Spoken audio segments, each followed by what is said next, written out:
Blog Talk Radio. The purple angel, oh purple angel,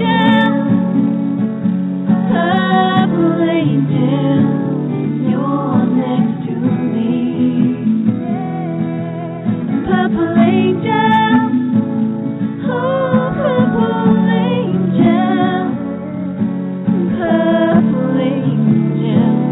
you're next to me. You're next to me. You're next to me.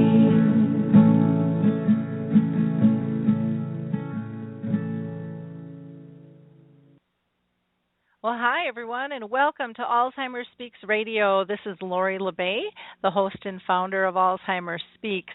For those of you that are new to our program, I just want to let you know that Alzheimer Speaks is an advocacy-based company providing multiple platforms to shift our dementia care from crisis to comfort around the world. And we believe that by joining forces and just having these everyday conversations about life with dementia, that we're going to be able to remove the stigmas and the myths attached to memory loss and help people live with purpose and pride. We've got to remove the isolation that exists with this disease and together help everybody understand what life is really like, not just for those diagnosed, but for all of those that they engage with. This disease has such a large ripple effect. At our core here at Alzheimer Speaks, we believe that collaboratively we're going to be able to win this battle against dementia. And I know it's working because of all of your clicks and likes and shares that you've done with our resources.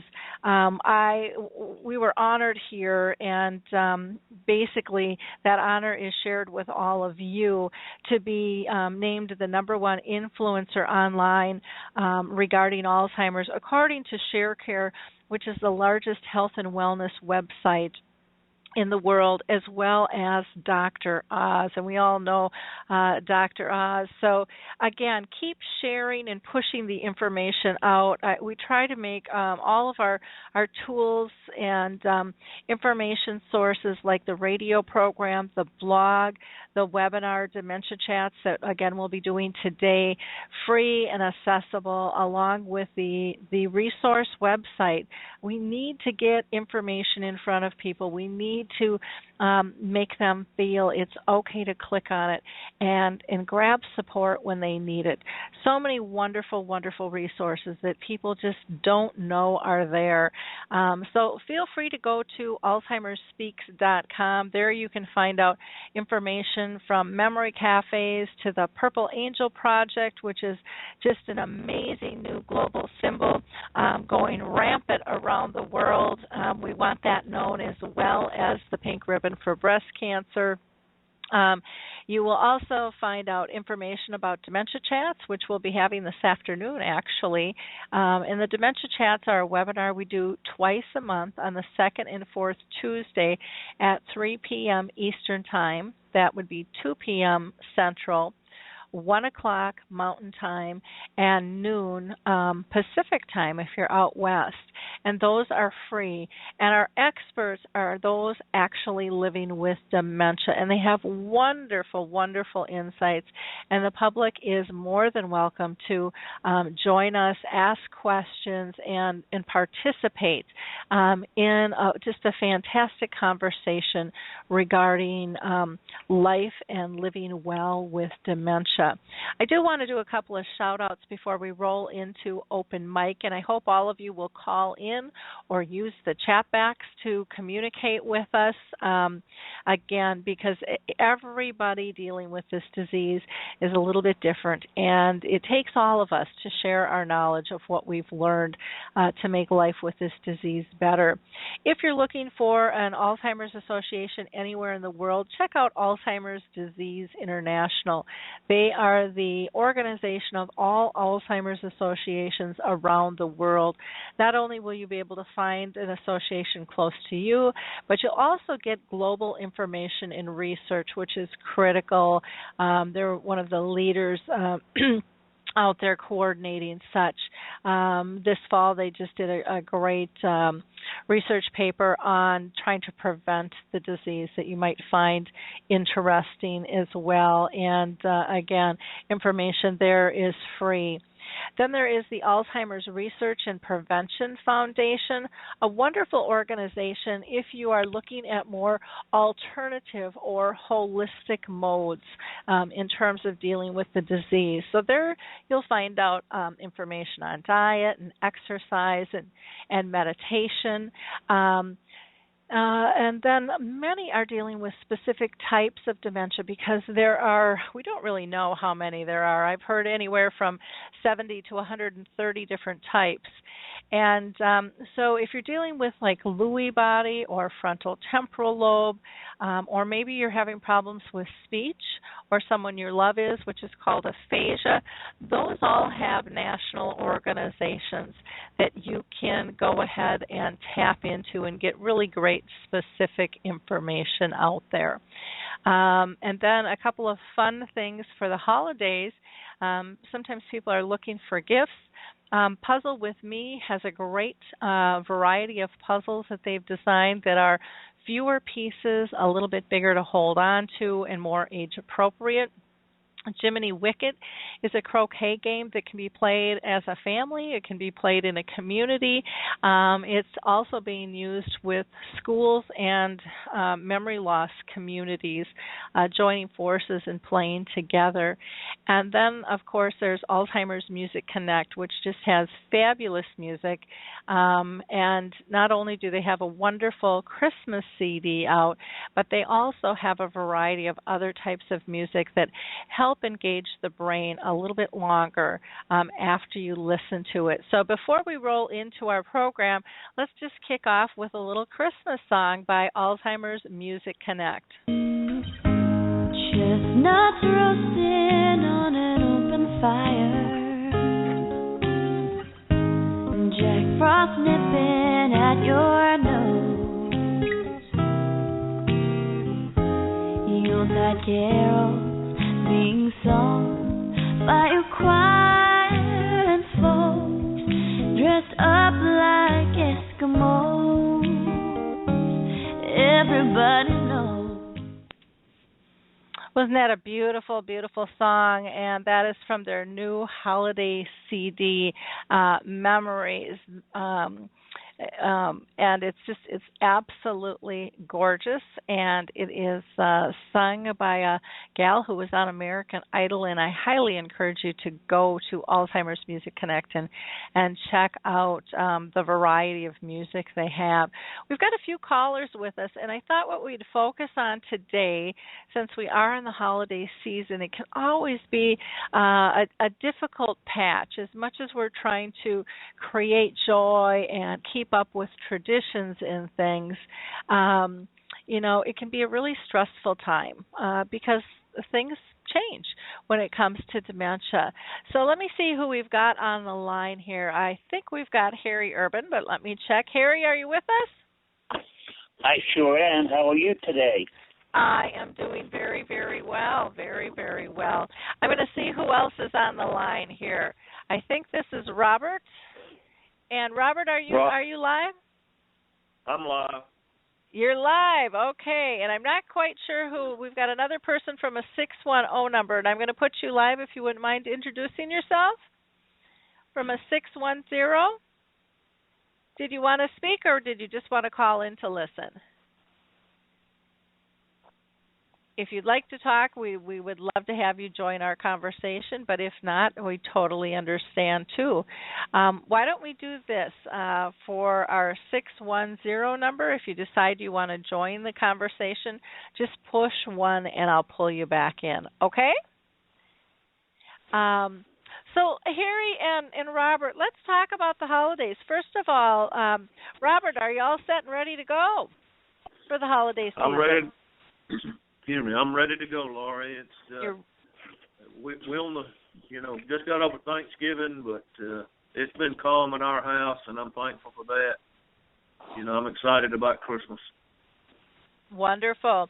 Harry, how about you? Are you all geared up? I know you are a Christmas guru. You love your holidays. I am so glad that holiday they call Thanksgiving is over. Now I say that because everybody tells me not until after Thanksgiving, and now that it's over Thanksgiving, let's dig into this Christmas spirit, and let's get on with the Christmas holidays. I just love it. Yeah, I know you do. Now, do you do any traveling, Harry, for the holidays, or do you stay home and have people come to you? No, we don't do any traveling at all, Laurie. It's just too difficult for me.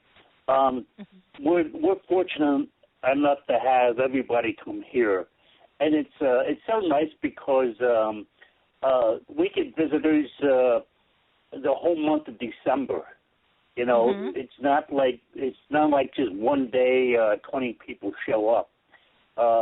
You know, I have the opportunity to speak and chat with their friends and relatives all during the month, and so my celebration actually started. Everybody waits till the 25th, and that's fine. But mine already started. I'm already eating my Christmas cookies and just having a good time. Oh, you got the Christmas cookies out already, huh? So, do you and Hazel do a lot of baking? I'm banned from the kitchen. You're banned from the kitchen. If I put one step in the kitchen, red lights and sirens and everything goes off, and everybody comes and grabs me and yanks me out of the kitchen because I'm not allowed in there anymore. But Hazel and my daughter Patty, they're just cooking fools. They've been Patty, my daughter. She's been experimenting on me with various Christmas cookies, and I'm doing a pretty good job. You know, I let it. I haven't tasted any I didn't like so far. Well, that's good. Yeah, I'm kind of like that when it comes to cookies. It can be a little dangerous thing for me. Well, just about with any food. I'm a foodie, I guess. Like my food and have a cocktail and just relax and enjoy. How about you, Robert? Do you have any favorite foods for the holidays that you like? I like pretty much all of them, Lori. Yep. I love to eat too much, I know, but some of our friends had sent us some cookies early, and I know I've probably put on several pounds just enjoying them. And like Harry, I hadn't found any I didn't like. I know my daughter went shopping. I came home and there was just the table was full of bags. I said, "What's that?" She's like, "Oh, that's all my bacon stuff." And I'm like, "Oh boy, this gets dangerous," you know. But it's a fun tradition and you know, something fun to be able to share with everybody that you love and things too. How about you, Robert? Do you do any traveling for the holidays, or are you going to stay put? We have one of our daughters and her family. We will get together with them prior to Christmas because they rotate between his parents and of course us, and this is their year to go to West Virginia. So, but the other two children, we're going to meet at our daughter's house, which is about an hour away, and enjoy that day on Christmas Eve. Oh, nice. And that'll be a good day. We'll get to see. We'll get to see 4 grandchildren that day, and 2 of our children and their spouses. Oh, nice. Yeah, I don't even know what we're doing. I'm just getting through. You know, I got through the holiday with Thanksgiving, and then I traveled out of town. I went to Palm Springs to meet with a group of kind of dementia experts from around the world, and just got back in town. I've been so busy doing presentations and trying to get ready for my daughter's baby shower and stuff, and there's so much going on with the holidays and all the parties and different things. I really have to, for me, break it down to almost one day at a time. You know, like I'm a recovering holiday addict or something. I don't know. because otherwise it's so much, I'm interested to hear how you two, since you've both been diagnosed with dementia, how you two have adjusted the holidays, and if you can share with our audience, what types of things do you do differently now than you used to? And Robert, do you want to go ahead and go first? Yeah, Laurie. The biggest potential struggle that I know I face is if the noise gets too loud or there's too many people talking at one time. That can be very problematic for me. And it even to the point that if it gets too bad, I'll have to walk out of the room and just go to another room or go outside and try to decompress. I always hope that I'm able to realize that it's happening, because if I don't realize it, it's not a pretty show. I'll often just grab my head with both hands and scream, because it's just so overwhelming and just so it's hard to explain. It's almost like a pinball machine going off in my brain. I that's one of the most common things that I hear is the noise factor. And Harry, is that a big issue for you as well? No, I'm hard of hearing, Roy. So that's not too much of a distraction for me. Okay. Because I know from so many, that I hear that's such a difficult thing, and a huge trigger, and something that most of us aren't really, normally clicked into to adjust. I mean, we're used to the static and the noise, and the hustle and the bustle of things. So, can you give us some examples, Robert, of areas, or if you're out in the community or at home, that can be triggers for you, because that might help other families too as well with their planning. Laurie, one thing I was going to mention with Harry saying he was hard of hearing, I think through my dementia, my sensitivity to sound is increased, and I hear things that I don't think I used to hear. Okay. As far as the volume of the noise seems more, and the fact of I don't think it's really as loud as I think it is, but to me it's overwhelming. I'm just super sensitive to sound. Okay. But going into restaurants, I have to be very careful. Going into stores, I have to be very careful. Traffic, if you go to Walmart or something like that, the parking lot, although I have stopped driving, everybody's in a hurry at Christmas. And that creates an element of stress just when you get inside a parking lot, even if you're not driving. For me, an element of stress that you're afraid somebody's going to hit you. Those type of things, and you go in the store and it's just overwhelming. But other than that, I fare pretty well. Okay. How about you, Harry? Are there certain triggers for you that you have found that you just have to kind of dance around and do things differently? Yeah. Well, first of all, I just want to explain to Robert that his hearing didn't improve. He learned how to pay attention. And that's a big difference. I know. As we grow with this Alzheimer's, and in my case Alzheimer's, I've learned to pay attention, and all of a sudden I'm hearing all these sounds and stuff that I've never heard before, and it's kind of neat. And it's not because my hearing improved; it's because I'm paying attention now. But one thing I'm going to do, I started it last year and I'm going to do it again this year, is on the day before Christmas, on the 24th, I'm going to have a virtual Christmas Eve party.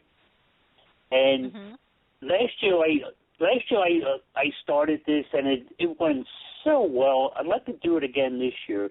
And it's just a party that it's a virtual, but it's a Christmas party. And it's going to be chat that we have, and I get people coming in from all over the world. Mm-hmm. Now, the intent of my party that nobody has to be alone Christmas Eve.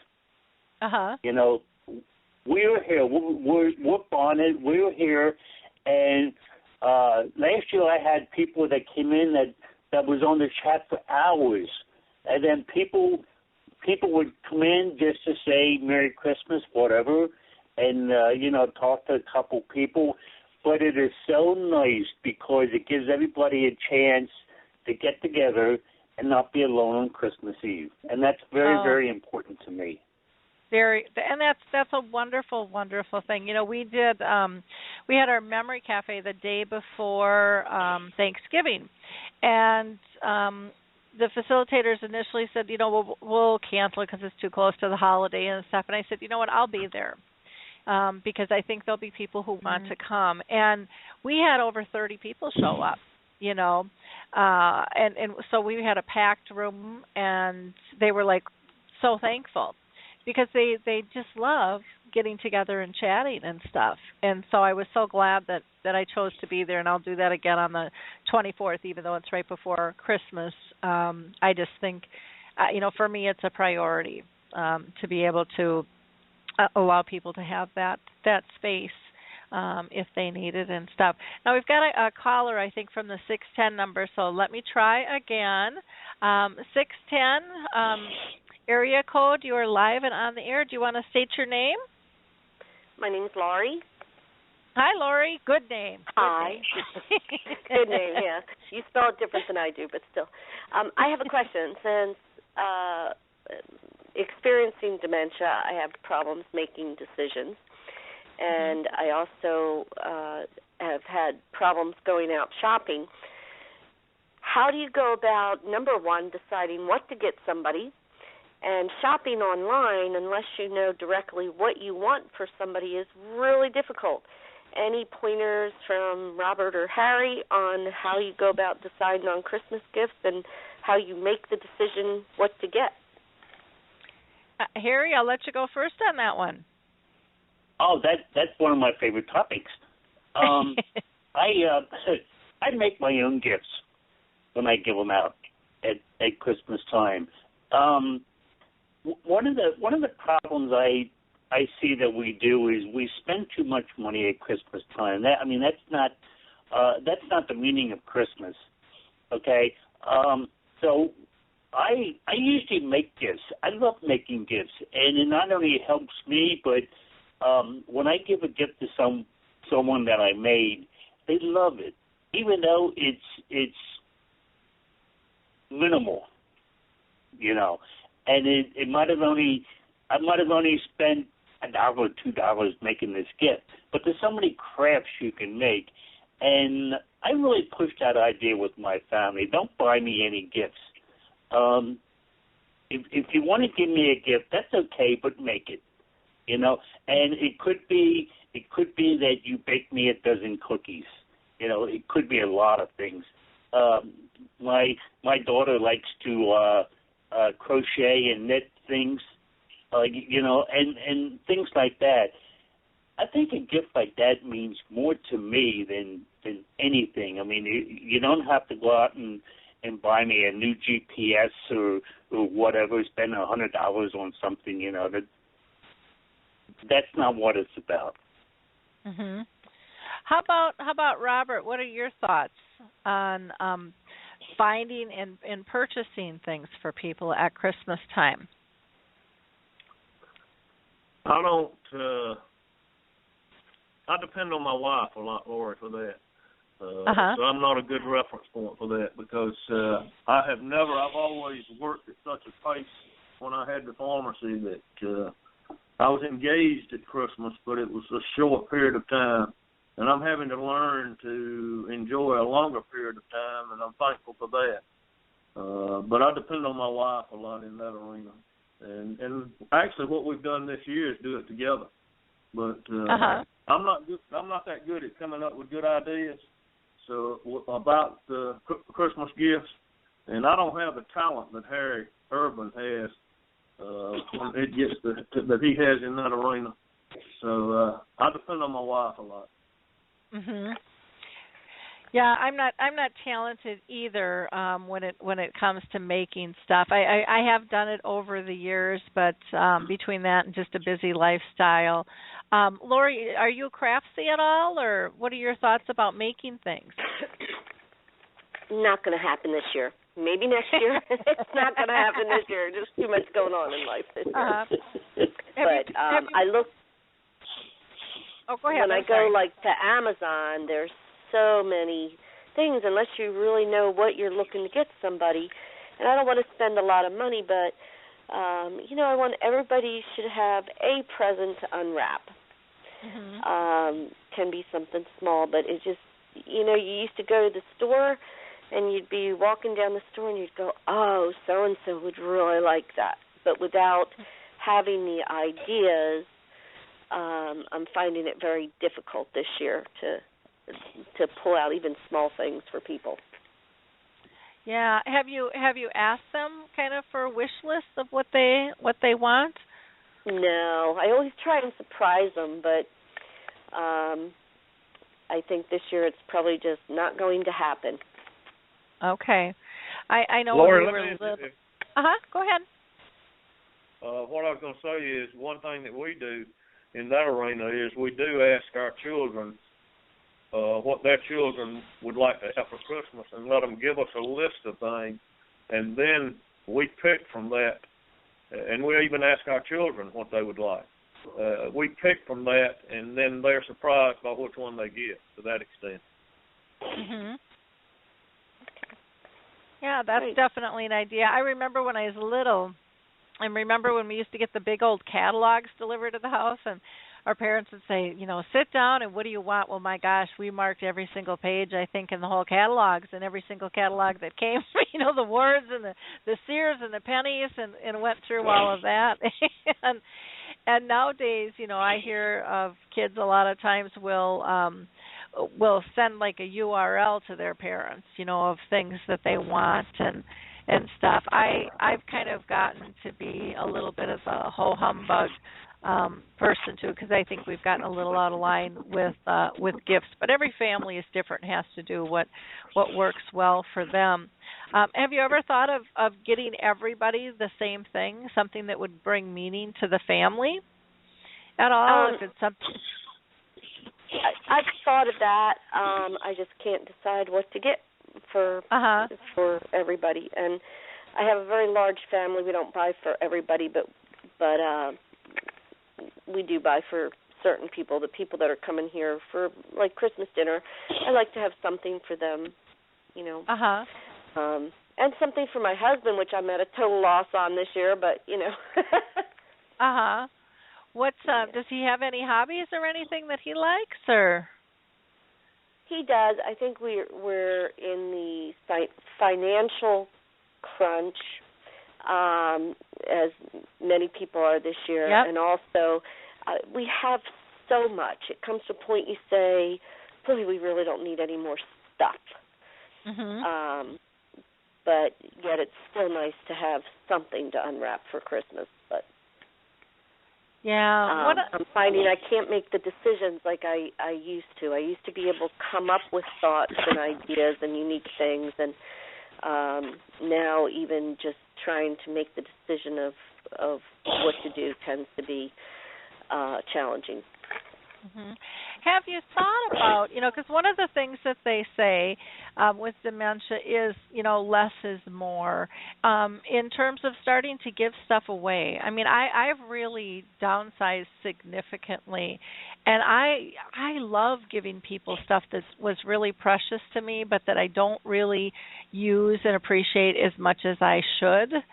And people have really, they were like, really, you're going to give me that? And I'm like, yeah, it's time for a new home, and I know that you'll take good care of it. And they're so touched, and it makes me feel so good. And it's almost kind of, I don't know, I think I feel like I've been almost going through a cleansing in my own space, and just minimizing. And I don't know if it's just getting older or not liking to dust everything. I don't know what exactly really it all is, but a combination. But sometimes, we have belongings that aren't that were once really special to us, and we want kind of that history, passed on to our kids. If it's a piece of jewelry or artwork or dishes or whatever that we don't really utilize that much anymore, and it's kind of a cool time to be able to give it to them, and be able to see their face and their appreciation for it. So that might be a road to go down in terms of ideas. I don't know. Boy. Uh-huh. What one of the gifts that I valued the most, and I got them from my kids, was every Christmas they made me up a coupon book. Okay? And inside this little coupon book, there was a coupon that I'll mow the grass, I'll wash the car, things like that. Now, wouldn't it be great if we could give out coupons that would say, I will sit with your loved one while you go out and do something? Oh, yeah. I will come and I will sit an hour with your loved one while you go out and do shopping or you do something for yourself.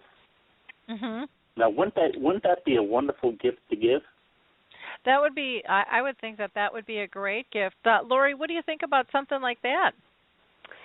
I would love to give my husband a coupon saying, I won't repeat myself 10 times when I ask you a question, but I don't think that's going to happen. I'd love to give him that. He'd be very happy with that. But well, maybe you give coupons for you both get a pass, on that, and neither of you will get frustrated. Yeah. Yeah, I'm sure many people can relate. I would love to be able to tell him I won't have a meltdown and everything else, but realistically, I don't think it's going to work. But thank you guys for your ideas, and thank you for your radio show. And I'm going to hang up the phone but listen in on the radio. But you guys have a wonderful day and a very blessed Christmas. Oh, you too. Thanks so much for calling in, Lori. Really appreciate it. Thanks. And we invite all Lori, listeners to... Lori, one thing I thought about when you was talking about taking something that you have and giving it. Our son came yesterday, and I have my dad's pocket watch. And my mother had hand painted a little box with China type material, and it had hand painted it with a clock on it. And this the pocket watch was hanging on that, and we had it on a stand on the bookshelf. And I told him it was my dad's, and I said, would you like to have it? He said, I sure would. So I gave it to him yesterday when he was here. How cool. It's, I kind of went through this, when my dad died, over 10 years ago, and then my mom just recently. And so many times we wait to pass things on, and it doesn't make any difference if we have a disease or an illness or not, but so many times we wait. And I remember with my mom, we went through and she decided on all her jewelry where it was going to go, and she was in a nursing home, and so she couldn't have it there, and so I put it in a safety deposit box, and one day I pulled it out, and I said, Mom, how about if you give this stuff to everybody at Christmas? And then you can still see everyone's reaction and appreciation, and so that's what we did. And it was such a beautiful thing. Everybody was so touched and so honored. And she could be part of that, passing on that heritage and really special gifts. I've given a few other things away. I have a stepson in New York, and I gave him a really nice special painting that I bought one time when I was out in California, and I was out visiting with him, and I said, I would really like to send you this piece of artwork, if you're open to it. And they got it, and they love it, and it's just something that kind of needed a new home, and it just fit in their decor, and it just made so much sense. So I've been really clearing things out, and not just to family members, but to friends as well. Things that were unique to me and in my history, and the people that I'm passing it on to know that, and so it makes it extra special, I think, to be able to do that. Are you thinking of doing that more, Robert, with other things? I think so. I think about, I don't wear a ring anymore because it does not feel comfortable. I've been thinking about going ahead and giving my daughter that graduated from the University of Georgia my college pharmacy ring, things like that. And it really is special when you do it and you get to see the reaction on their face when you give it to them. And I'm thankful I've got that opportunity to do it because, most of us go at such a pace that we don't think about these things. But I think certainly as you live with dementia, you think about those things, and I think it's created a special situation in my life to be able to do some of it. Yeah. Well, it's I think it's just really important for us to share,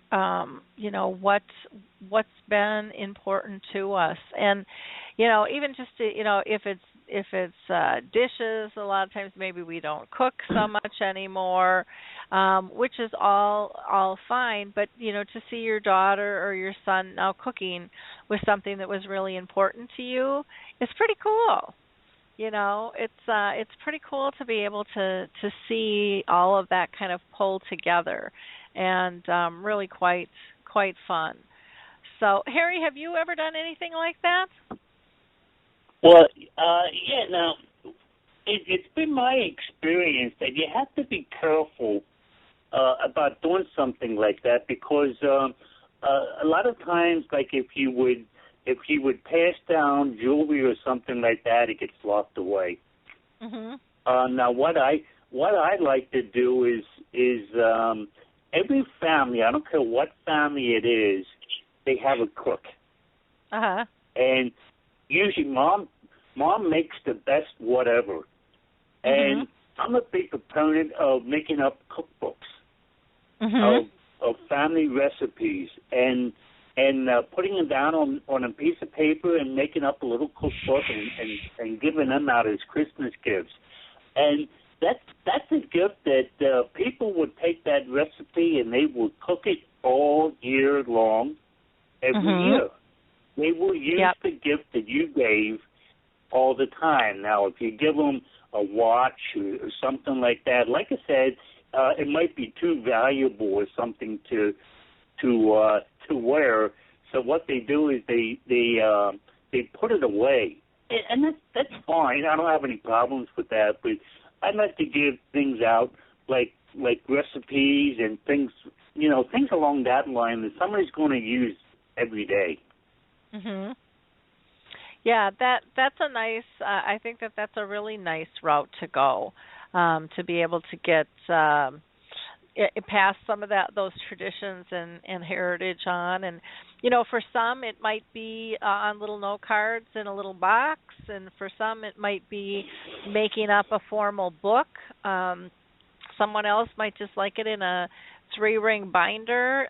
Someone else might want it in an electronic format. So there's all different ways that you can do this. Maybe you want to set up a Dropbox, a cookbook type thing, and you can share it with the whole family. Just do it once and share it and have something electronic out there too. So there's lots of cool different things that we can do if we just get creative.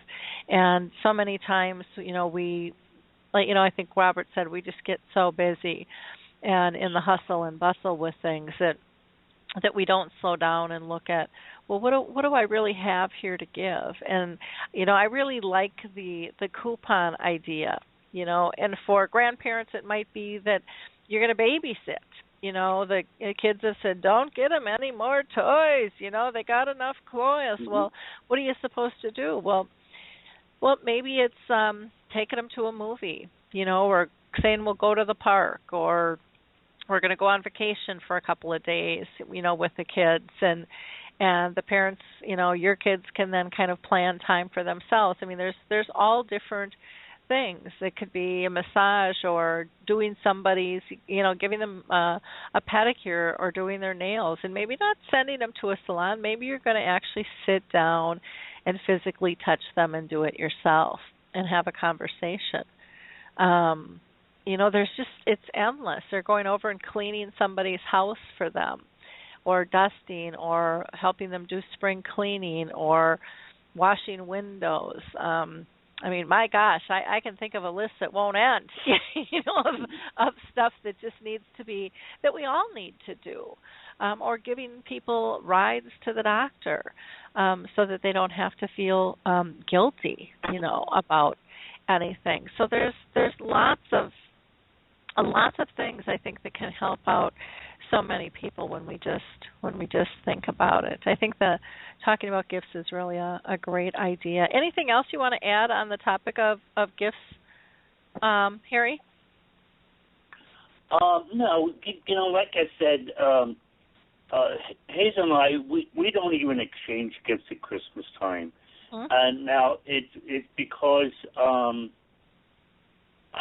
there's nothing I want. And if there is something I want anytime during the year, I get it. I'm kind of a spoiled brat like that. If I say, "Ooh, boy, I'd like to have that," oof, I get it. Okay. Hazel's like that. She'll just go out and buy it for me. So I get more out of Christmas by giving than receiving. Now, I mean that might sound corny, but it's just the way I am. I don't mind sitting there and watching the kids unwrap Christmas gifts or whatever, things like that. In fact, I enjoy that. I love doing that. But as far as if somebody would say, "Okay, Harry, let's go out Christmas shopping," I wouldn't know what to do. I wouldn't have the foggiest idea of what to buy or whatever. And so I'm not really big on presents. I'm big on giving, but I'm not as far as wrapping something up and saying, "Here's a gift." I don't do that much anymore. Okay. Now it looks like Lori called back in, so let me just pull her back in. Lori, are you still with us? Yes, I just thought I'd tell you I did come up with something. Okay, good. I am getting group tickets for us to go together to see Still Alice. Oh, wonderful. I just saw a trailer of that, and that is going to be one powerful movie. But I pulled up on movies.com, and I couldn't find where it was.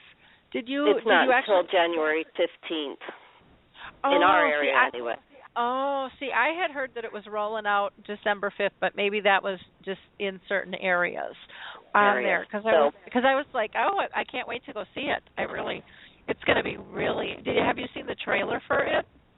Yes, and I know my family has talked about seeing it, so I thought this is something we could do. Is I can give them a coupon saying they have a ticket, and then we'll go together. So. I think that's a wonderful idea. But I throw that out there. That might be an idea for anybody thinking they want to do something for Christmas. That will be a good movie to go see together. I think I think that's a fantastic idea. Thank you so much for sharing that. That's a great idea. Have a good day. You too. Thanks. Bye-bye. Now, I also have somebody from a 438 number, and I'm just going to see if they want to talk. 438, you are live and on the air. Did you want to join our conversation? Hey, Chris. Yeah, how Chris you doing? Wynn. I'm good, Lori. How are you? Good. For those of you that don't know, Chris Wynn is a movie director, and he is working on a new project. So why don't you give us a plug for your new project, Chris? Yeah, well, it's interesting. You guys are just talking about Still Alice, and I can't wait to see that as well. So with Still Alice, the if you've read the book, obviously it focuses on early onset.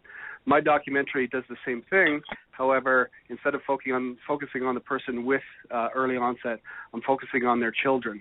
So this is a film about young caregivers that have a parent with early onset Alzheimer's and dementia. So we're in production right now. I have four families on board, and the kids' ages range from 25 all the way down to 10 years old. And these kids all help out somehow because they have a mother or father in their mid-40s to mid-50s at different stages of early onset. So we're filming, starting real production in January, and the film will be done by the end of next year. We're filming all the way until next summer. And I'm in the very last week of this crowdfunding campaign. I'm almost there. I'm just trying to raise some initial funds to get the project off the ground, and I'm at 89% funded. So the campaign runs till 11 o'clock on Sunday night. That's Eastern Standard Time. So for your listeners out there, you can, even if you've just pledged $25, you can actually get your name in the credit, and you can actually become part of this huge campaign that I'm trying to develop as well, because the film will be, a conversational point about, what these young kids go through. And it's really just looking at the disease from a different angle. That's all I'm trying to do, is tell different stories and, try to get more education and awareness out there. So your listeners can go to Indiegogo.com and search for the title Much Too Young. That's the name of the film, Much Too Young. And if people want to donate or pass on the link, that'd be great. Oh, wonderful. Well, that's always great to know. And again, a lot of times people for the holidays decide that they're not going to do gifts, but they want to donate to a cause, and Chris's cause would be a great one to donate to as well.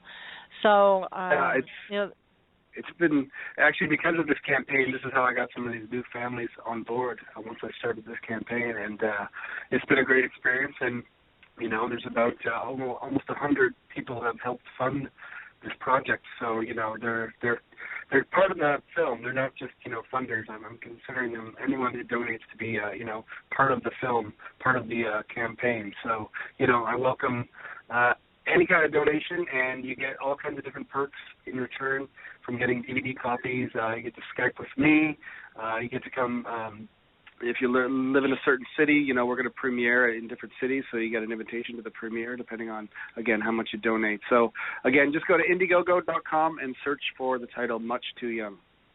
Oh, wonderful. Well, thank you so much for calling in today. It's always a pleasure to hear what the heck you got going on, again, we encourage people to check out your Indiegogo page for sure on that. So thank you so much, Lori. You too. You have a great holiday season. Thank you. You too. So, Robert, what do you think about the tickets to Still Alice as a family? Well, I think that's an incredible idea. I appreciate Lori calling back in and sharing that, because it's. I love the idea. I love giving. I was brought up that way. My mother and sister and I would bake divinity and chocolate-covered cherries and all these things, and we would take them to. Mother would take my sister and I to visit shut-ins and things like that, and take that to them at Christmas. But the idea of the tickets to Still Alice, I think that's just a remarkable idea. And the time that the family can spend together, what so often is difficult to find. Yep, I think so too. I think it's a wonderful, wonderful idea. And so many people struggle, with this disease, and what does it mean, and how does it affect people? And I think this is going to be a huge, huge, powerful movie. Now, Robert, did you see the Glenn Campbell movie at all? No, I have not. That's a really good one. How about you, Harry? Did you see the Glenn Campbell movie? No, I haven't. I want to, but I have a very hard time when I go to movies. I just get Okay. overwhelmed by them. And now, if we cannot, like on a DVD or something like that I can watch it at home, maybe, that would be wonderful. But if I have to go to a theater and watch a movie, I have a very hard time. Mhm. Okay.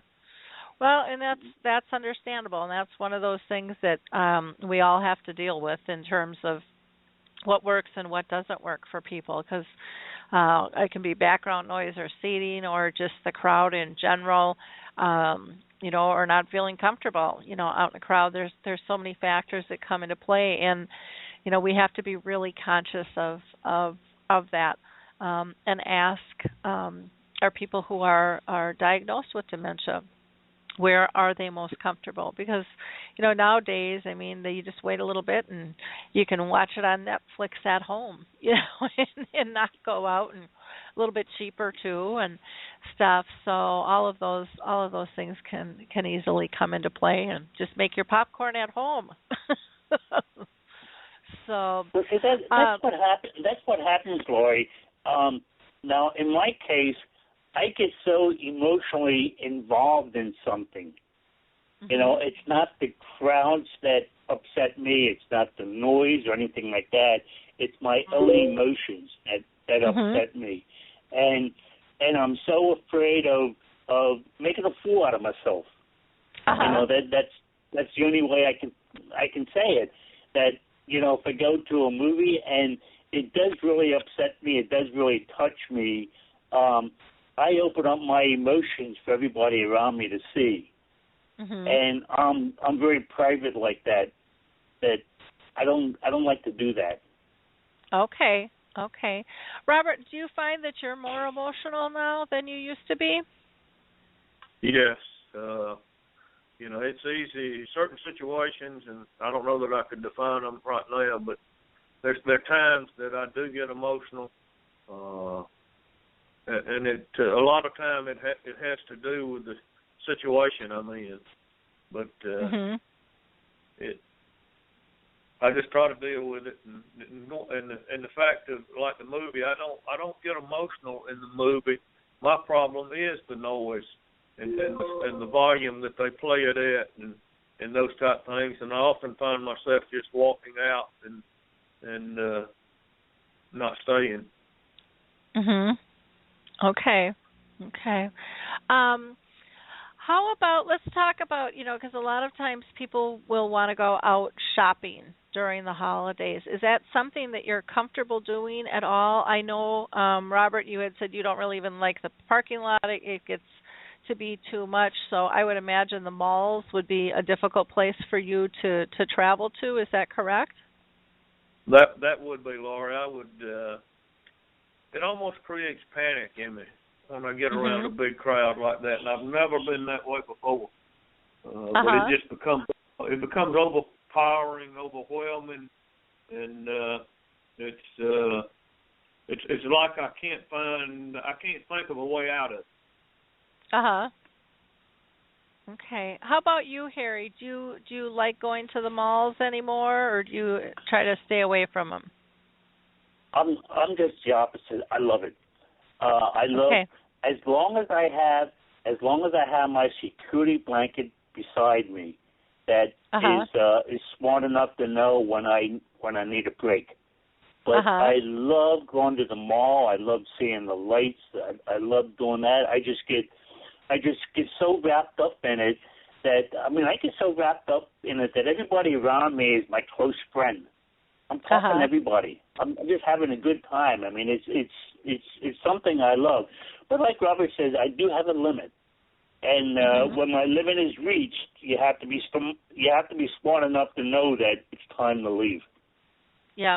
And do you realize your triggers before it gets out of hand?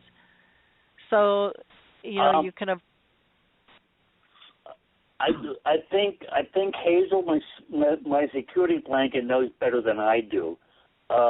She reads my body language and things like that, so she knows ahead of time.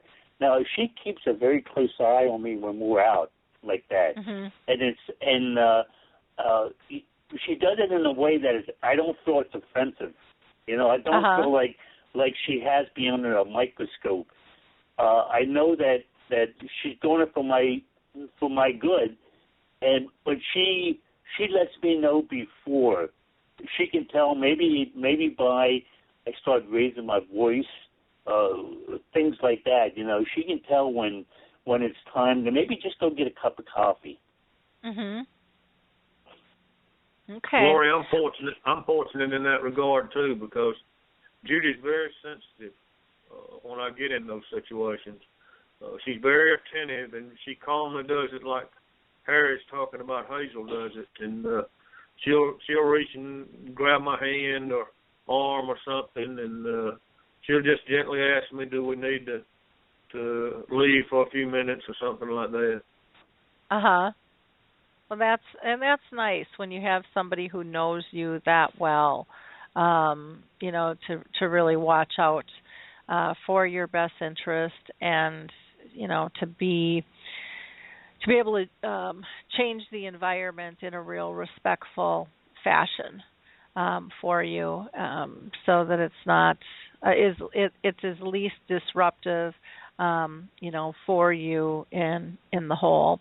There's so many times, you know, I see where sometimes people are like, oh, we just have to leave, and a lot of times I don't know if people really need to leave or if they just need a quiet area where they could be a little bit more comfortable for a while. Any thoughts on that, Harry, in terms of if you're in a real hustle and bustly place, is it best just to leave, or you know, if you're around friends and family you love, would you like to stay but just need a place where you could, you know, kind of go be quiet for a little while? Sure, that's so important, because if you don't do that, you isolate yourself from the activities, and I think that's so wrong. I think that any activity that comes up, any party or anything like that, he said, do you want to go? My answer is always yes, but under the stipulation that I leave when I have to. You know, not when it's sociably acceptable to leave or things like that. But like if I would go to a party and it would just be, I'd be overwhelmed from the get-go. I don't even want to sit down. You know, it's time to say my goodbyes. And you have to realize that if you're throwing a party like that, that may happen. You know, somebody might come for 5 minutes. Well, don't be offended. You know, don't be offended if they have to leave. It's not like they're brushing you off or they're angry with you or something like that. It's just that they can't deal with it. Yeah, and I think so many times people take it personally, and it's not about that at all. It's really about comfort level, and you know, it doesn't have anything to do with somebody else. But we're so used to making everything about us. You know, we're also so me oriented, and we really have to, I think, learn how to step back and look at things in a different light, and look at what really brings joy and peace and comfort to the person diagnosed with dementia, because it many times has changed from what it once was and how it was packaged. And I think that's a really critical piece for us to not only understand but to accept, and then to make adjustments, you know, so things can be handled a little bit differently on that aspect. You know, I wrote a piece about you know, trying to have more joyful holidays, and some of the things that I talked about was there were so many different things to consider during the holidays. Was, you know, checking out your environment, if it's at home or out in the community, or you know, at a friend's home or relative's home. I think the little things, anyways, when I was dealing with my mom, made a huge difference. Like knowing how far we had to park, and what the accessibility was going to be, because her mobility had changed and her comfort walking, her gait was different, or distance to restrooms, or what types of furniture there was going to be for her to sit on, because if she sat in one of those big cushy couches, she couldn't always get out, of it. And what types of food, and was it going to be served, or was it going to be buffet? Was there going to be a place for her to put her plate, or did she have to balance things? All of that stuff, and not that you necessarily need a formal checklist, but as a care partner, they're important to realize those things can all have an impact now in how the holidays proceed. And if you've got a plan in terms of how you're going to care for those, and it sounds like both your wives just really know intuitively what your needs are and can kind of head stuff off before it even comes. If we can get to that point of really being conscious in the moment with those we're caring for, it really can be a smooth, simple transaction or transition when we need to make adjustments. It's not even like a transition. It's just a normal thing to do. And I think when we can get to that point is when things really become so much more comfortable for everybody. Harry, what are your thoughts on that?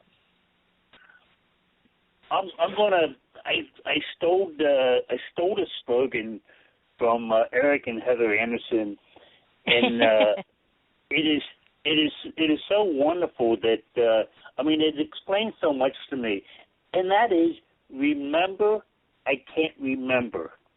Mm-hmm. Okay, now it's a simple slogan, but when you really think about that, it could save so many embarrassing moments, and that is, remember that I may not have the social graces I once had.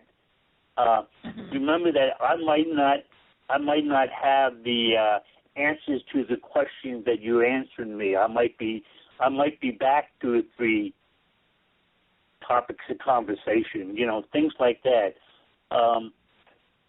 Remember that it's not a good idea to give me a full cup of coffee, because 9 times out of 10 I'm going to spill it. Make sure it's between a half and 3/4 filled. That type of thing. I can always have more, but if it's filled too much, I'm going to spill it. Things like that. Little things like that. You have to remember that I can't do the things I once did. And once everybody gets learned that, the parties, the dinners, whatever you have, can go so much smoother. Remember not to sit me beside Chatty Cathy. That type of thing, because that's not going to work. Yep. Good points. Robert, anything you want to add on that? Not really. Okay. You had talked about noise levels, and again, I can't say enough about people being conscious of noise levels and really looking for even the nonverbal signs for people who have dementia, or really for all of us at all ages. The pitches and the variables and the tones all have a different effect on all of us. And I think sometimes we forget how powerful sounds can be. And they can bring us great calm, or they can bring us, just great strife and stress. And so I think it's very, very important that we look really, really closely at noise levels and positioning. I'm going to go ahead and just play another one of Alzheimer's Music Connects songs. Speaking of noise, this is just beautiful music. So I'm going to play I Saw Mama Kissing Santa Claus. I saw Mommy kissing Santa Claus underneath the mistletoe last night. She didn't see me creep down the stairs to have a peek. She thought that I my bed all fast asleep. Well, I saw Mommy tickle Santa Claus. I love that music on that CD. I'm not a big normal music person for Christmas music, but this CD that they put out, Memories, the Songs and Spirits of Christmas, I absolutely love it. It's so upbeat, and you can't be in a bad mood when you listen to this music. And I know, Harry, you really like this CD as well.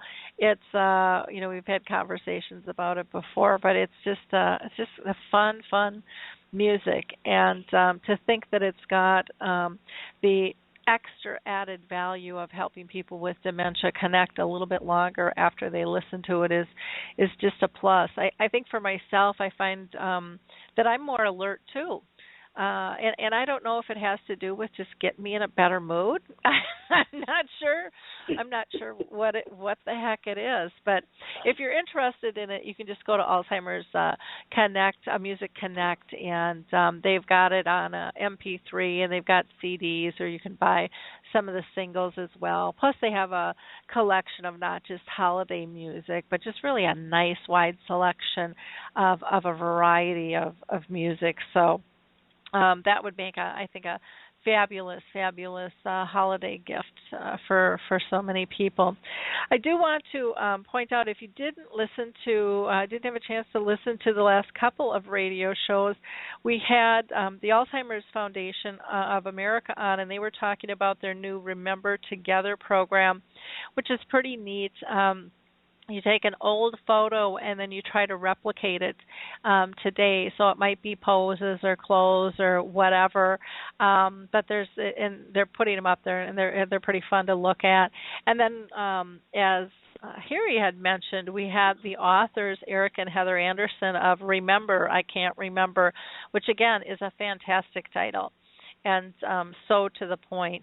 Our next show will be next Tuesday.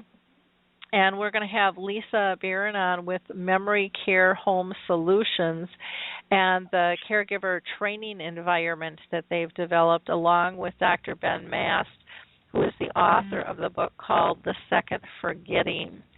And then this afternoon, if you want to join us for Dementia Chats, that's our free webinar, and both Harry and Robert are part of our expert panel for that. I love that our experts actually have dementia because they have such wonderful insights. But we'll start at 3 p.m. Eastern.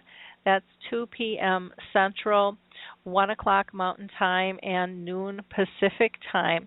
We'd love to have you join us. And again, that is free, and the link will be posted to the blog, and I'll be pushing that out on social media as well. Or you can always go to alzheimerspeaks.com and go to our About page, and then just click on Dementia Chats. The other things that I wanted to mention were some of the past dementia chats. One, we had talked about tips for the holidays to reduce stress and to create joy, and I think usually during the holidays we do a few of those because people always come with different ideas and topics and things. And then we had the topic of the news of covering Robin Williams' suicide, and with the release that he had been diagnosed with Lewy body. And we had a really interesting conversation with the pros and the cons of when and should somebody have the power to end their own life. And very, very interesting conversation. So the dementia chats, I just always learn something. And I was dealing with it for 30 years with my mom. I'm sure you'll learn something too.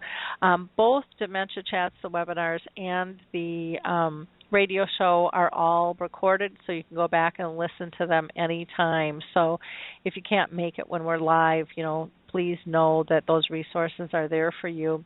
And then on the blog, I had posted something about the Alzheimer's Prevention Registry, and that's very interesting, and I encourage you to sign up for information on that.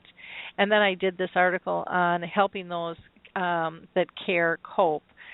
creating joy for those living with dementia. And then a post that's a little bit older, but again, I think that's one that we really need to think of more, was called Thanksgiving, Making Thoughts of Gratitude Last. A lot of times they're here for a day and then they're gone. And I really think that the world as a whole needs to live in a moment of gratitude much, much more often than just once a year on Thanksgiving or any particular holiday. It's something that we should start our day off with and end it with. And I think life is just so much more blessed when we view it in that angle. Have you found, this is a question I'm going to throw out to both Harry and Robert, and I'll toss this to Harry first. Do you find that you're more grateful now that you're diagnosed with dementia? I know that might sound kind of weird to people at first, but do you find that you live your life in a more grateful spirit? Absolutely. When I was diagnosed with Alzheimer's, I had to face myself. I had to decide for myself what's important and what's not important. And that's why we always say that's my old life. Before I got diagnosed, that was one life. After I got diagnosed, it's another life. And you find out those two lives are completely different. And it's because of I had to reach into myself to find that inner peace that is going to help me fight my disease. And some of the things I found out that is, I used to be a workaholic. That was my life. I had things to do, people to see, get out of my way. But that's not the way it is anymore.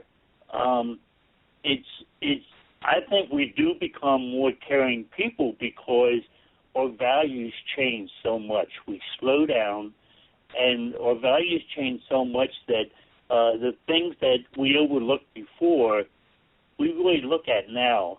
And we find out that what we're looking at, we like. We like this slow down life better than the hustle-bustle life we had before. Mm-hmm.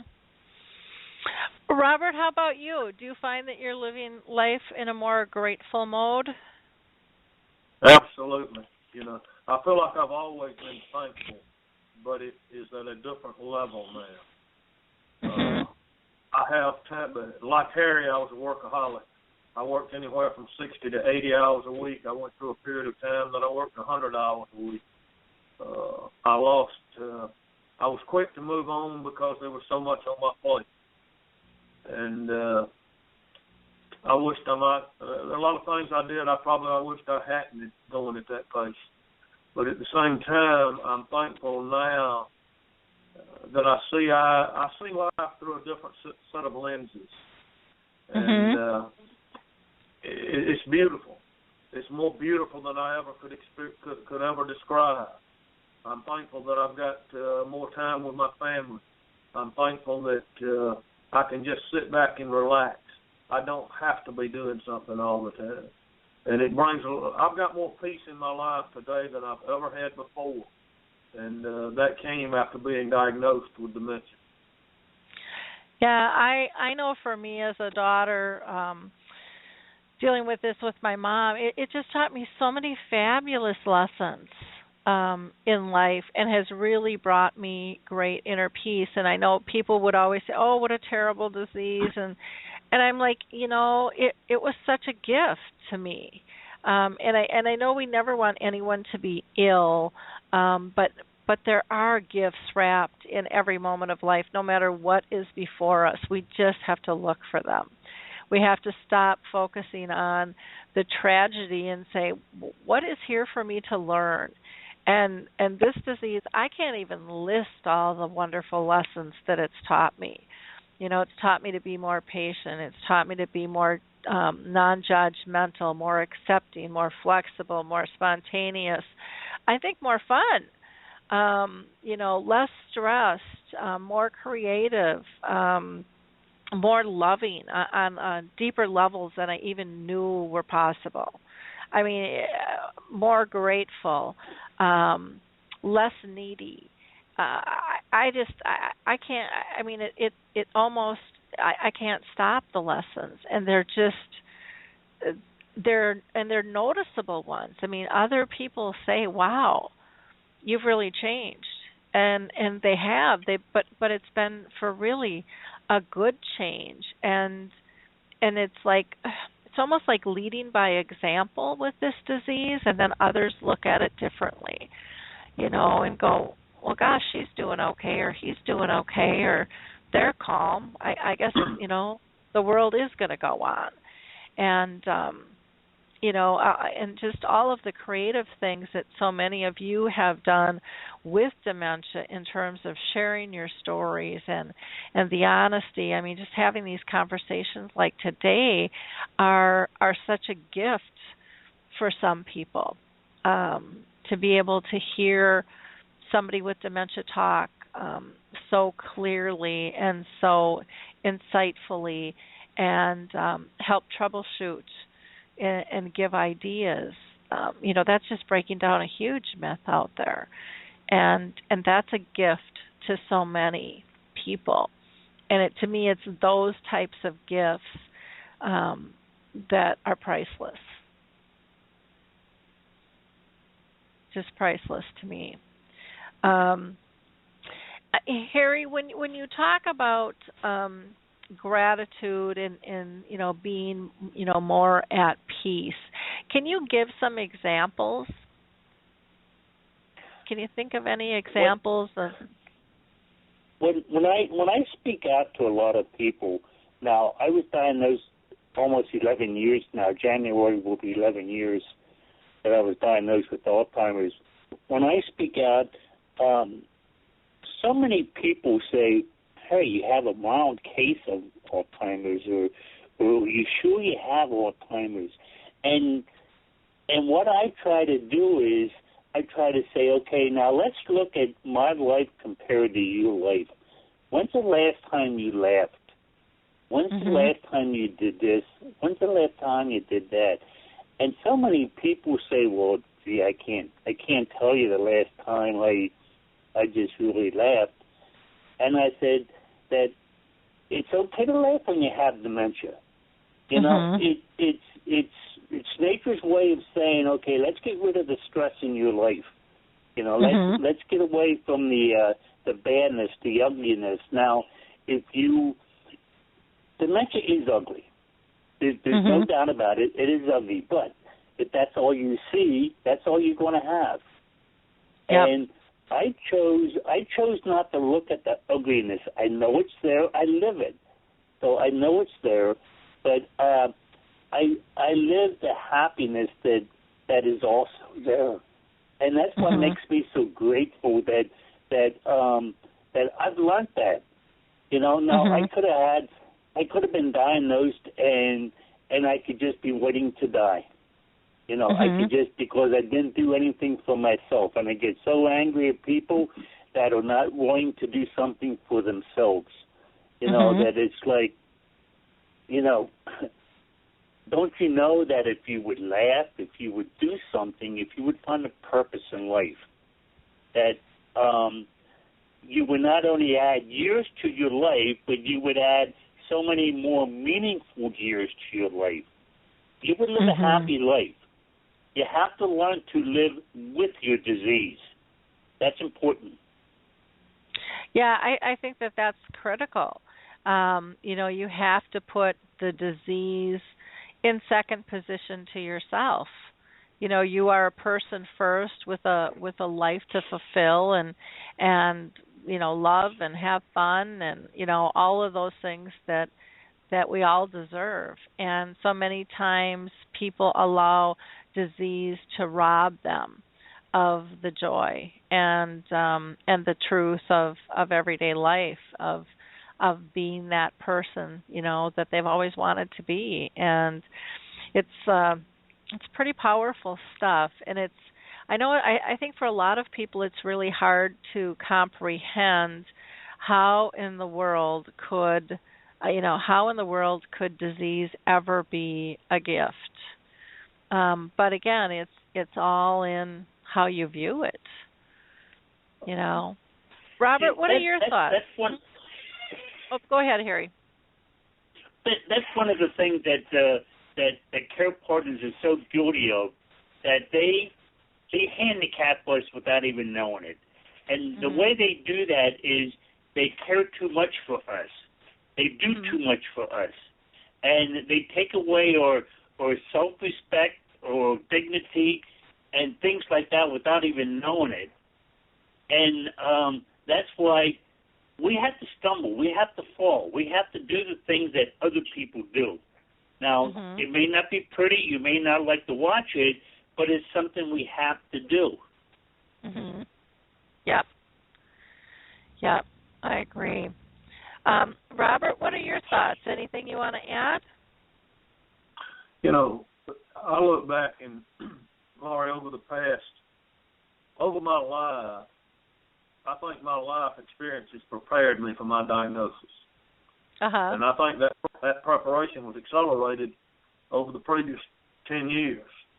And the last 10 years have been very hectic, and a lot of things took place that were very difficult to deal with, things that you would not like to deal with. But I can look back and say I'm thankful for those life experiences because although I wish they had not occurred, they helped me see things through a different set of eyes. Those things that happened gave me tools that have helped me to live with dementia well. And it's a remarkable journey when you can look at it that way. I think when I'm able to, we laugh. Even the absurdities of some of the things I might do, we as a family can laugh about the absurdities. And I'm glad I can laugh with myself and at myself. I think it creates an inner peace that is indescribable sometimes.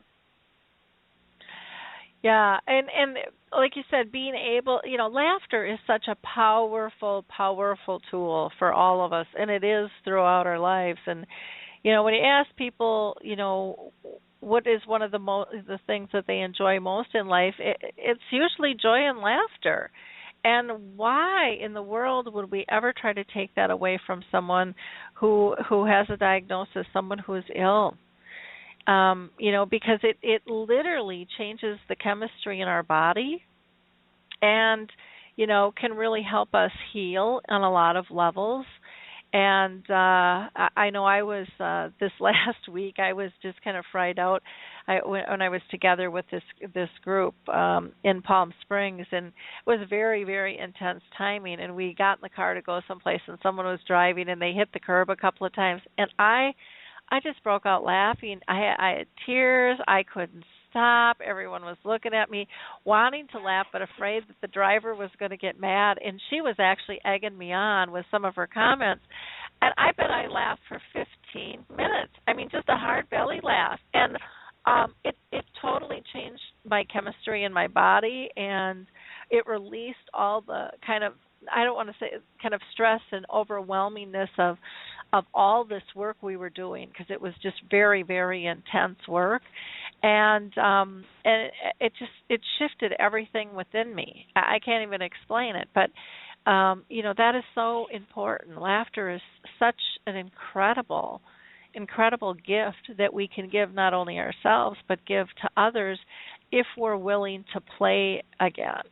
And so many times we're not willing to play. We've got another caller on the line. Let me go ahead and pull them in. We have somebody on the line from a 724 number. Do you want to state your name? Hello, this is Patricia Torok. How are you? Good. Thanks for calling in, Patricia. Do you have a question or a comment? I have a comment. I'll be doing a show at 2 o'clock, and so I was just surfing to find our show, because I'll be her guest. But this topic is a hot topic for me, and the other young man on the line, you were talking about laughter as a way of coping. For the person who has Alzheimer's or dementia cognition. I mean, there are many, many, many, many causes for memory problems due to accidents, head injuries, and things like that. I've played in nursing homes, in dementia units for at least 10 years. Mm-hmm. And you can see a person, you can literally wave your hand in front of their face, and they're simply not connected to their environment. And you'll never know what song it's going to be, but I'll be doing these songs, and I do these old songs that are back in their time. And this one person that was, I literally did wave my hand because they just were not even seeing me. Mm-hmm. And it was maybe 10 minutes later, and I started to do the unicorn song. Mm-hmm. And I heard a man's voice singing, and he knew all the words. And I turned around, and it was that man. And he was looking at me, and he was singing. And they don't make a drug that can pull someone out of that, their own place that you can't reach. Mm-hmm. But songs that they remember, songs that meant something to them, songs that might have been, them and their spouse's favorite song. It just mm-hmm. it clicks something in their memory, and it brings them back. Music's so powerful. Harry, I know you have some thoughts on music. Do you want to share your thoughts? Oh, sure. Number one, to help somebody, you have to know them. And it's not you have to know them inside and out. You have to know what makes them tick, what they like, what they don't like, things like that. And music is so powerful. If I'm in a bad mood, if I'm in that lost mode where I don't know where I'm at, I just don't care, just get away from me.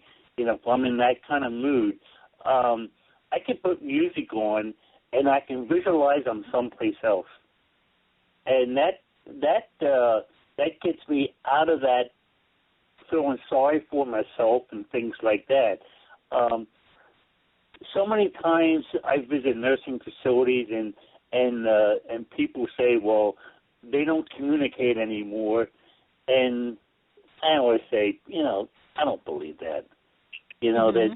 that it's not that they can't communicate. You're just not able to communicate with them, and it's always that way.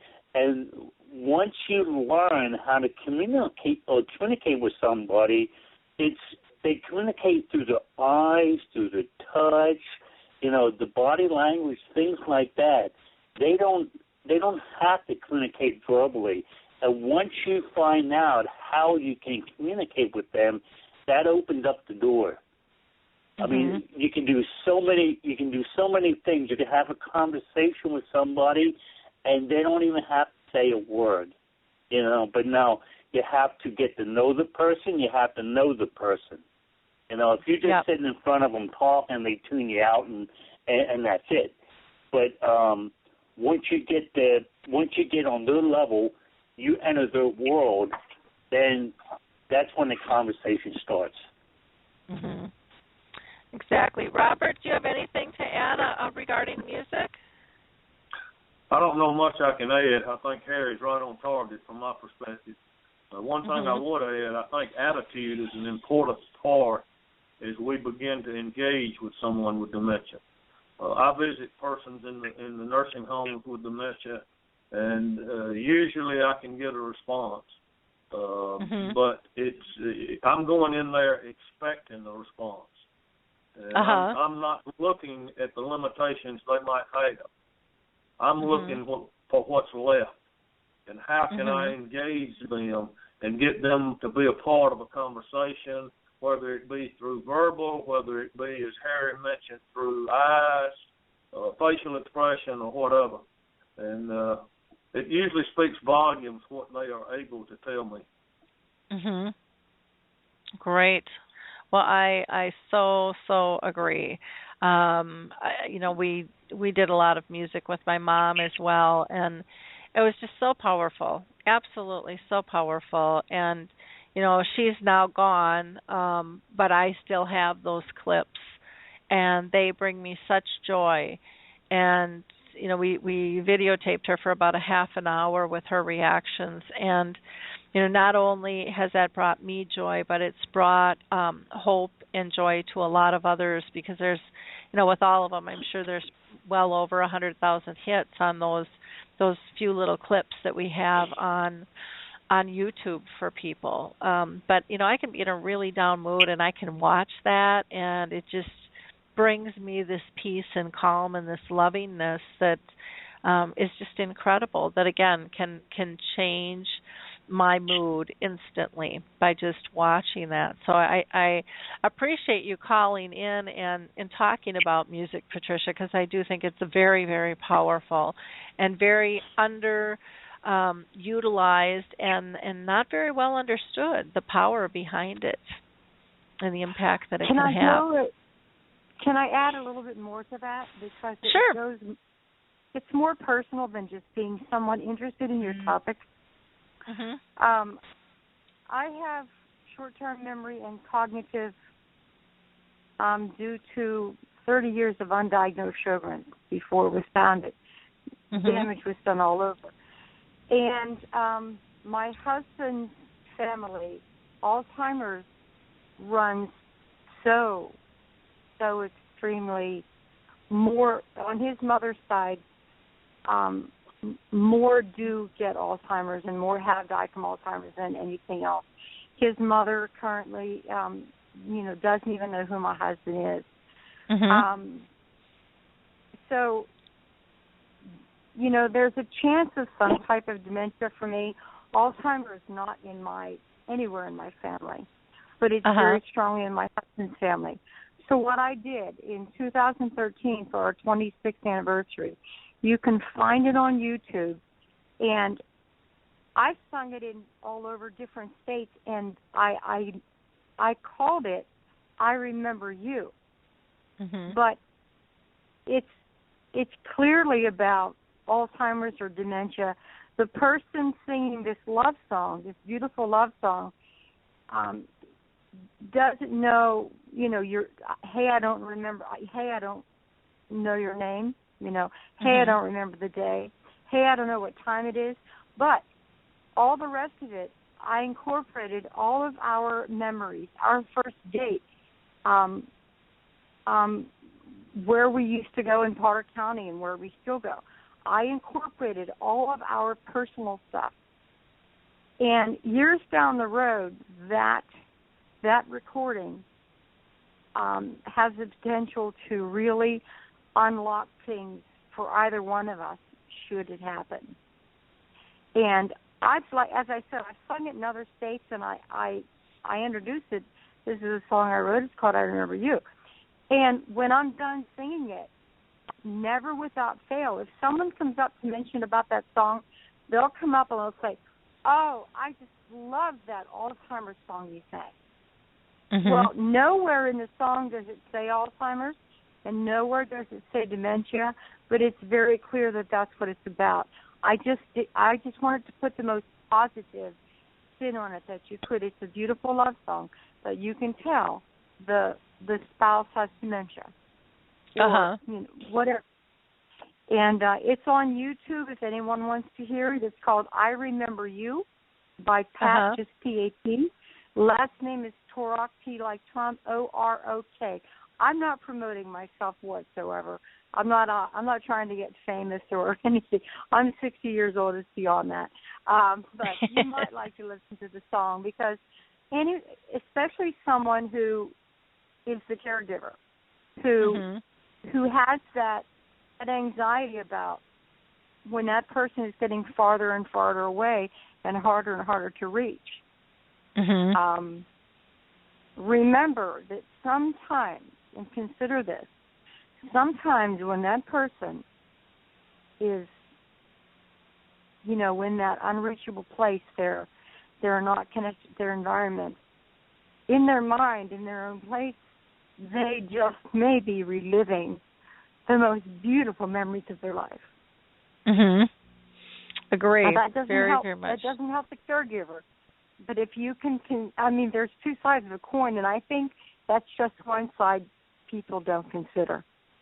Mm-hmm. That they may be sitting there running through a field with their love, chasing a dog, rounding up the chickens. I grew up on a farm, obviously, but that's my point. So okay, well, thank you for calling in, Pat. Very much appreciate it. Great. Thank you. Robert, anything else you want to add, or we can talk about a different topic here too today? We just kind of went down the holiday path. We've got about 25 minutes left, but we don't have to fill the air either if we don't have anything more to say. So, but I want to give you an opportunity if you have another topic that you'd like to talk about. I don't really have anything else, Lauren. Okay. Well, it looks like we've got another caller on the line, so let me pull them in. We've got somebody from a 951 number. 951, you're live and on the air. Would you mind sharing your name with us? My name is Rich. How are you today? Good, good. What can we do for you, Rich? Do you have a question or a comment? Question and a comment at the same time. I lost my wife back in June to Alzheimer's at 59. And watching this the last 4 or 5 years, I'm just wondering when the awareness is going to actually hit full throttle and take this country by storm, and how can we do that? Good question. Harry, do you want to talk on that, on what you've seen? Sure. It already has. Now, I say it already has. We're not. Awareness and a cure is two different things. Okay, now we are more aware now than we ever were, and I say that with the most confidence because we can now speak about our disease and not be ashamed of it. We're not embarrassed by it. We can now demand dementia-friendly cities and towns. We can now do things like that. So people are now starting. They don't want to hear it. Nobody wants to hear it. But it's people like me and Robert and everybody else that is speaking out about this disease and telling people the way it is. That we are making changes. We are making big strides. The thing that still baffles me, and I fell prey to this too back in May of 2010 when Debbie got diagnosed, is that a lot of people do not understand it is fatal. And I didn't have that knowledge until I started reading on it. But I think the Alzheimer's Association, it's shock value that grips this country nowadays. And if everyone knew it was fatal, perhaps we could get some response and some public service announcements and really ramp up the research funding. Yeah, I think one of the issues, I dealt with it for 30 years with my mom, and I think the last 5 years we've come a long, long ways. We have even a longer road ahead of us. But every state now is in the process, if they haven't already, putting together some type of dementia plan, which is huge. The globe is coming together with the G7, and researchers are working together, governments are working together, people around the world are starting to share information. Things like Harry's Facebook page, Forget Me Not, or Rick Phelps' page, Memory People, are connecting people around the world. This little radio show is connecting people around the world. You're seeing a lot of grassroots efforts pop up, as well as these structured state plans. So I think, I think things are moving in that direction. You've got Norm McNamara, who's developed a new symbol for dementia. I shouldn't say new because we never really had a global symbol for dementia. And, that's catching like wildfire. In the UK and Australia and Scotland are leaps and bounds ahead of the U.S. in so much in what they're doing. And the U.S. has always liked to be kind of a forerunner. And so I think part of it that is going to push us forward is the embarrassment that we're not the leader of the pack. Kind of like the moon race, huh? Yeah, and you know what? If that's what it takes, I'm okay with that. Let us get a little humble and get moving forward. But I think the biggest thing that really is pushing us forward is these individual voices of families. And people being diagnosed. I don't think it's going to be big government that's really going to make the shift because they take too long. The bureaucratic process is frustrating and slow, to say the least. And they're going to want to try to control everything. And I think if there's one thing we learn with dementia is it's not controllable, and it doesn't have a set plan that it's going to follow. And so whatever we do has to be fluid, and it has to be flexible, and we have to be spontaneous, and we have to be able to adjust on the fly and project, what needs and triggers there are, not just for the person with dementia, but for those that are caring for them and the environments that they're in. And the only way we're going to do that is by raising the voice of those with dementia. And to me, that's one of the most brilliant things that is happening right now, is that people are finally figuring out people with dementia have a lot to contribute. And, when my mom had the disease, that was not the case. It was just kind of shut them away and pull back, and people are really listening now. They are really, really listening. Even this group I was with this last week that were experts from around the world heard. We were talking via Skype to people with dementia, and after that conversation, they were just shocked. And I thought, oh my gosh, we've been doing this, on the radio and on our dementia chats and stuff for 3 or 4 years now. But this is really new, even to people who are really deep and extremely big advocates of the program, understanding the voice. So I think it's sharing information, having simple conversations, and asking the question, like you called in today, how do we do it? And it really is a matter of us all working together, Rich. And and I think we also have to stay active with our Alzheimer's Association and organizations like Us Against Alzheimer's that really like to go down that political path, because they are going to have an impact on us, positive or negative. There's groups like the Dementia Action Alliance that's going to be a new national organization that anybody can partake in, and you're going to be hearing more about that in the future. But there's so much more support. It's just a matter of us connecting the dots and getting it out to people, and getting people comfortable having the conversation. I'm sorry, go ahead. Yeah, I'm sorry. To me, experiencing it and watching it, and I learned a lot of valuable lessons in caregiving, and it's quality of life, as you know. Protect dignity and quality of life for those that suffer from this disease.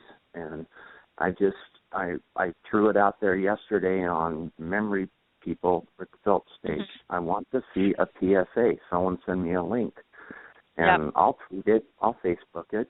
I can't find one. I'm Googling public service announcements for Alzheimer's, and the latest one was produced in 2011. Yeah. I'm sorry, we need to be creative. I don't want to see my grandchildren get this. Yep. And a very good point. Very, very good point. It would be interesting to see kids do something like that for a college project or even a high school project. They're so video savvy. And I've thrown that out there. I call it my Legion of No More Doom. Okay, well, good.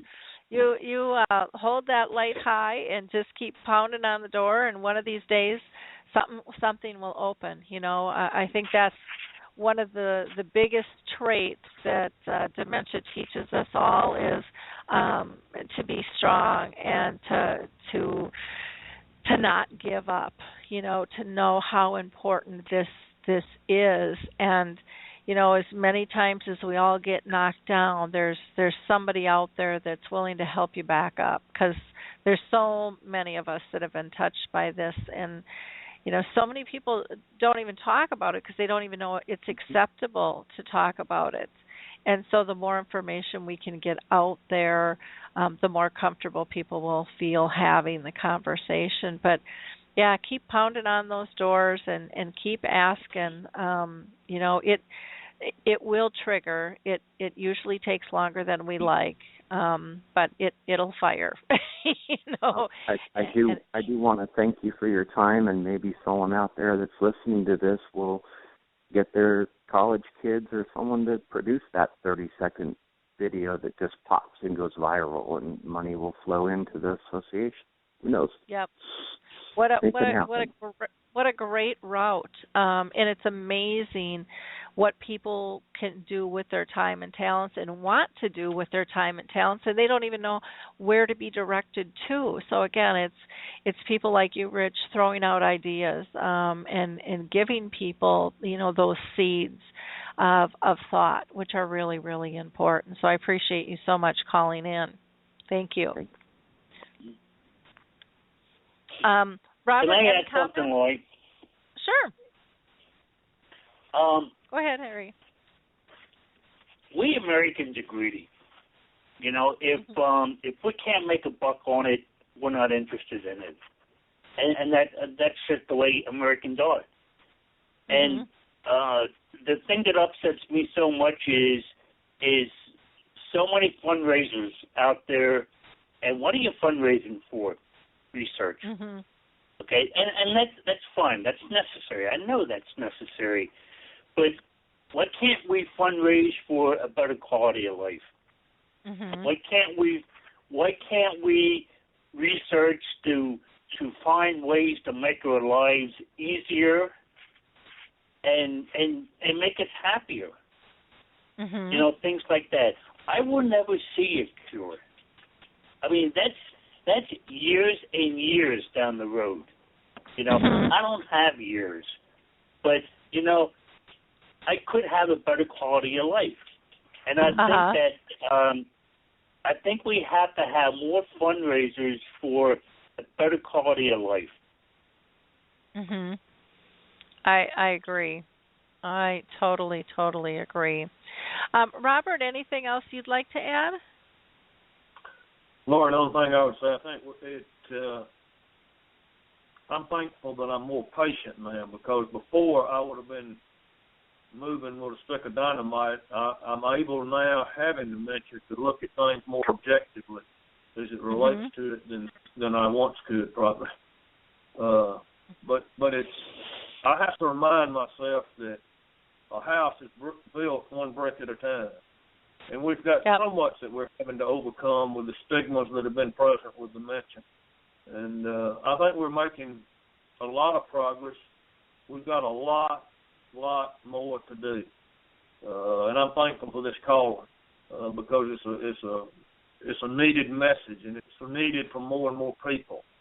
But we've got avenues open through memory cafes, et cetera. And I agree with Harry on the aspect of quality of life. When we look at raising money for research, a very small percentage of the money that's donated goes to research. And quality of life is what is so important for those that are living with the disease now. And we're making inroads. And I think the fact that we're having shows like this and others that are available, and the fact of the memory cafes, the fact of working on dementia-friendly communities, those type things, is going to increase it. And I think it's just going to take a conscious effort. And I love the callers' thoughts about some college kids doing some 30-second, 60-second videos or whatever, and let them go viral. Just pound it away. I really appreciate him calling in and bringing that up. Yeah, I think it was, it's good. It's always good when someone poses that question, because we are never moving fast enough. And the only way we're going to pick up pace is to keep mentioning that we're not moving fast enough, and again, talking about the need, because it's just so big out there. We are touched by so many people. The last couple of nights I've been speaking to some communities here, and the response has just been unbelievable. And they come up afterwards and go, "We so need this information," and even that response is a big change from 5 years ago. For them to come up and ask more questions and be more involved, and they're seeing the need, and so I think we are making strides. For all of us, it's not fast enough, but they are strides nonetheless, and they are actually quite big strides compared to where we've been. So, well, it will never be fast enough, Lauren. Nope, I agree. I so agree.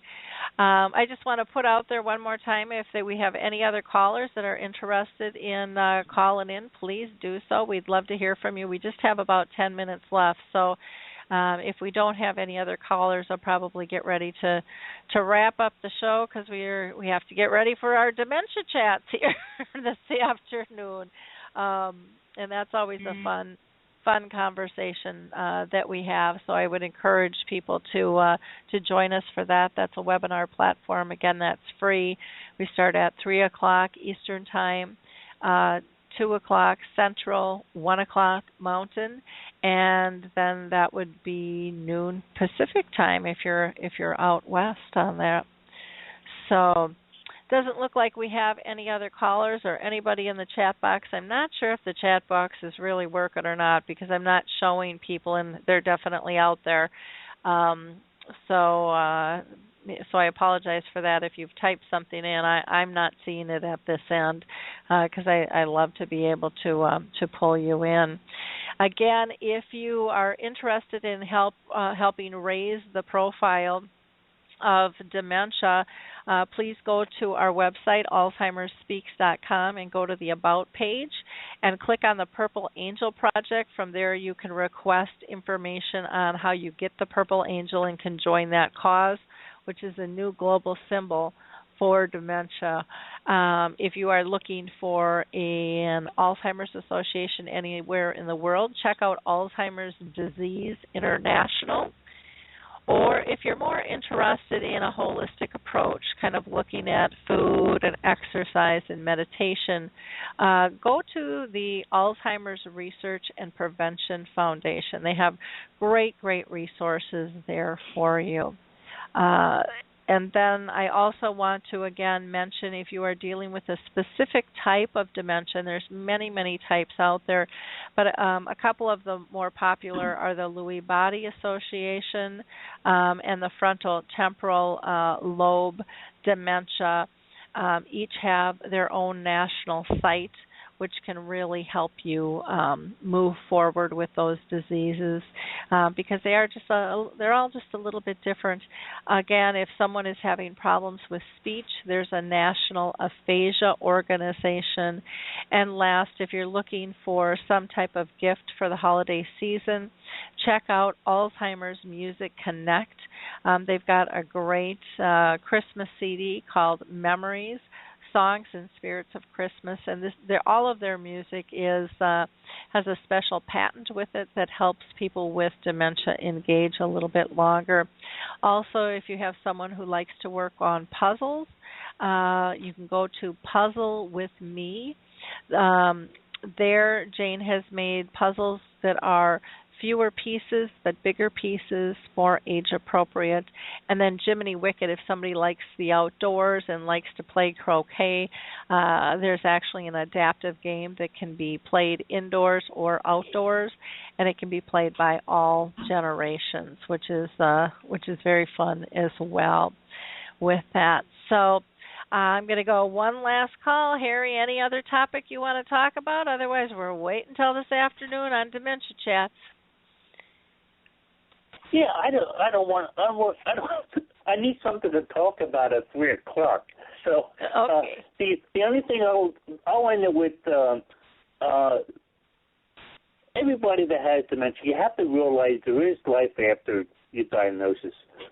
And that life depends on you. You could live it in self-pity. You could live it in madness and anger. It's up to you. Or you can choose to live it. You can choose to live your life with your disease. And you're going to find out if you make that choice, you're going to have a happy life. And that's it. Very simple. Yep. Very simple. Robert, any last comments again, one last time? This is really it. The only thing I would say, Laurie, is that I'm thankful that a year after my diagnosis, I was diagnosed in June of 12 with Lewy body, and I'm thankful that a year later, I'm thankful it was not longer. I wished it had been sooner. I found my new purpose in life. And certainly, as Harry has mentioned, it'll improve your quality of life, and it just I'm able to live with dementia and be happy, and I'm thankful for that. Wonderful. Well, I feel so grateful for both of you. You bring such a great addition to dementia, and your voice is so important to be heard. So I just feel honored to work with both of you, both on the radio program and Dementia Chats, and just offline as well. I can't thank you both enough for your contribution in terms of helping shift our dementia care. You're really making a huge, huge difference. So thank you both so much. And with that, I'm going to go ahead and we'll play one more little Christmas song here, and we'll be off. Till next Tuesday. Otherwise, feel free to join us this afternoon on Dementia Chats. Bye now. They told me, pa-rum-pa-pum-pum, a newborn king to see, pa-rum-pa-pum-pum.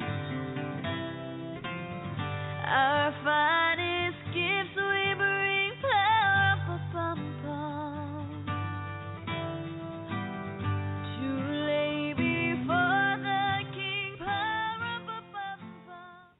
Well, hi, I'm Lori LeBay, and I wanted to tell you about Alzheimer Speaks, which is another great podcast. You see, my own mother lived with dementia for 30 years, and I felt lost. Did you know every 3 seconds someone in the world is being diagnosed with dementia? Odds are it's going to hit your families too. We want to help you connect to services, products, tools, research, and stories so you can be prepared.